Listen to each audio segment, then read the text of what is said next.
welcome to Janette's I'm Every Woman TV. I'm your host, Janette Burke, and I am delighted to be back on location at the Studio Hair Salon in the heart of Thornhill, Ontario, located at 531 Atkinson Avenue at the corner of Atkinson and New Westminster Drive. Today we have a special treat for you women entrepreneurs, CEOs, and professionals out there.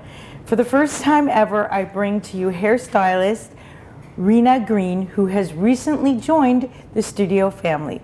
Welcome, RINA. Thank you, Janette. So, RINA, you had your own salon for many years. It was called RINA'S, and it was also in Thornhill. And most recently, you joined forces at the studio. What prompted that decision for you? And how is it since you've been part of the studio rather than running your own? Well, I owned and operated my own shop for 26 years, and I ran a very successful business, and I had very loyal, long-standing staff. And in the last, I would say, year and a half, I had key staff members leave. One moved away, another one retired.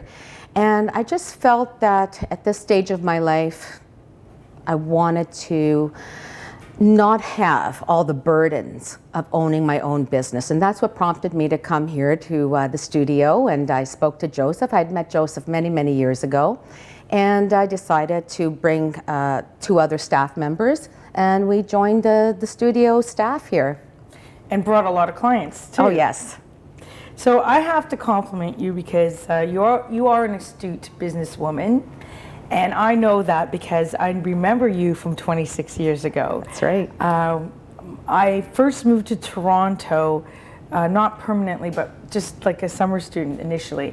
And I was living with some family, and my aunts and my cousins actually went to you, and so did I for a little bit. So I know you're very astute, and I really believe that you are also talented and gifted as a stylist, but that you have really good talents and gifts to share with women business owners. And that's really why I wanted to do this segment, because I really do love helping women, and especially women entrepreneurs.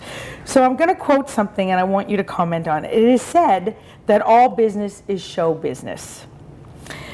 What are some of the challenges and joys you experienced running your own salon for 26 years? Can you share some of those stories and insights with us?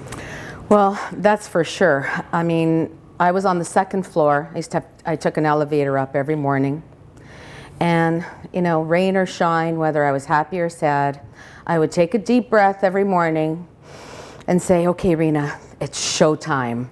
Because you can't always feel happy. You can't always feel, you know, like you want to come to work. But being professional means that. You have to be on all the time. And you know, being a woman entrepreneur is a very difficult thing. When you're young, when you're single, and basically all you have to do is take care of yourself. It was okay. You know, I was a young girl. I never went to university for business. I had been a hairstylist for 7 years, and then I decided to go out on my own. I was only 25 years old. How I knew, I think ignorance is bliss, but how I knew to be able to make a business plan, go to have meetings with landlords and bank managers and suppliers. I think back on it now and I think, how did I know to do that? I think a lot of it was instinct. You know, I really felt like it was something that I wanted to do, and I let my gut lead me most of the time. And after you get married, I got married late in life and I had two children. I got to tell you, women have the hardest job of all, because you can be an entrepreneur, but yet you have to be a mother, you have to be a wife, you have to do all the planning at home. It is exhausting. It really is. But, you know, I loved what I did, and I made it work for a lot of years. So the passion is key. Passion and having a wonderful support network. If you don't have a support network, you're done. Doing it on your own, it doesn't work. I know you have a lot of insight to share and a lot of skills, because running your own business necessitates marketing, staffing, purchasing, firing, hiring, like everything, really. And you know, I'm sure you've had experience with it all. What would you say to a woman, possibly a younger version of you, who was considering, and might have been exactly where you were, maybe where you're at, considering opening their own business, whether it was a salon or something like a salon? What would you say to them? What advice would you give them? Wow. Well, today's marketplace is a lot different from when I opened. I mean, years ago, you could basically, you know, you had your clientele, you hung a shingle out the door and you were busy. The internet world changed a lot as far as business goes. Some for the better, some for the worse. I think the hardest part right now is staffing. And I think what I would probably recommend in this business is try and find yourself a partner, a working partner that would have the same vested interest in the business. And that way, if you have to take time off, he or she is there. If you have to have a child, he or she is there. That's a really important thing, because staff now moves a lot in this business. It's very difficult. That's one of the reasons why I gave it up, is staffing issues. Is being a good stylist enough? Well, listen, you know, I mean, obviously it's a key point in becoming successful, but I've seen so many great stylists never build up a clientele. Many stylists. First of all, it may be personality or lack thereof. It may be that, you know, loyalty works both ways. I can't expect my clients to be loyal to me if I am not loyal to them. I have come in at 7 in the morning. I have come in on Sundays. I've come in on Christmas Day. That's part of being loyal to my customers, because they're loyal to me. And you do give outstanding customer service, and you're here every day almost by 8 a.m., isn't it? Oh, yes. Yeah, so I know you're very devoted, and I don't see that a lot today. Do you have anything that you regret or wish that you would have done differently?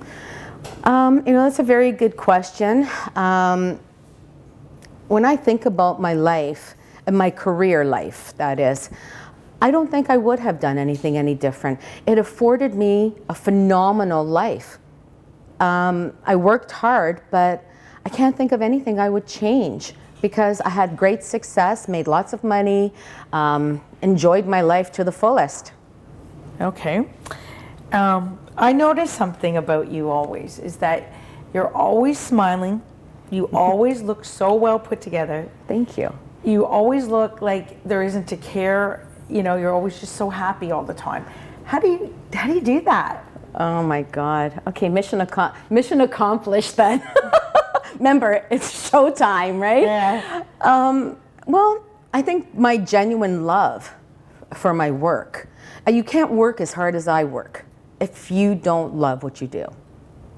You know, it's impossible, because then it becomes a job. You know, when I was a young girl, we went to a seminar, and I remember one of the guest speakers said, when you love what you do, you never have to work another day in your life. And it's true. Wow, that is powerful. I feel that way too. Well, I think you've really given our female entrepreneur and professional audience some very good food for thought. And I want to thank you so much for taking this time to come and be with us today. It's a pleasure, Janette. It's really a pleasure to interview you, Rina. Thanks for being with us today. I'm your host, Janette Burke, signing off.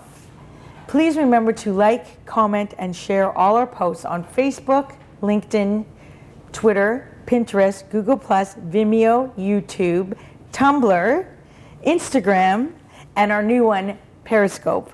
Actually, you can find us practically everywhere, because that's where we are. Hashtag Janette's I'm Every Woman TV. And until next time, continue to be fabulous.